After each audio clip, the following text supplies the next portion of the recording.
tone was defiant. Prime Minister Theresa May said the options being offered by the EU are not good enough. The first option would involve the UK staying in the European Economic Area and a customs union with the EU. In plain English, this would mean we'd still have to abide by all the EU rules. Uncontrolled immigration from the EU would continue, and we couldn't do trade deals we want with other countries.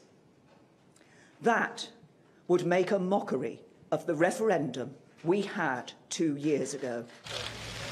Another has the UK being offered a simple free trade deal like Canada. That could result in Northern Ireland staying in the EU's customs union to avoid a hard border with the rest of Ireland.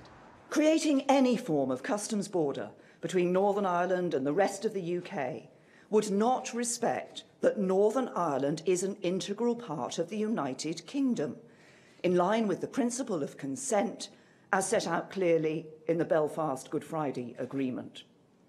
It is something I will never agree to.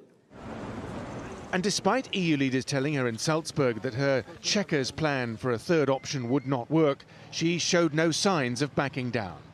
At this late stage in the negotiations, it is not acceptable to simply reject the other side's proposals without a detailed explanation and counter-proposals.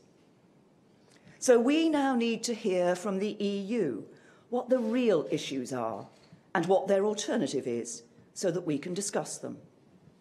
Until we do, we cannot make progress. This was a challenge from an embattled Prime Minister. Her big idea for a future relationship between the UK and Europe is under fire from within the EU and from within her own political party. So far, she shows no signs of backing down and reworking her plan. But time is running out. She's agreed to clarify plans for keeping the Irish border open and free. She has announced new guarantees for EU citizens living in the UK. In 2 weeks, she must face the grassroots of her Conservative Party at their annual conference. Then next month, there will be a make-or-break EU summit in Brussels. Unless the deadlock can be overcome by then, a no-deal Brexit will become a real possibility. Simon McGregor-Wood, TRT World, London.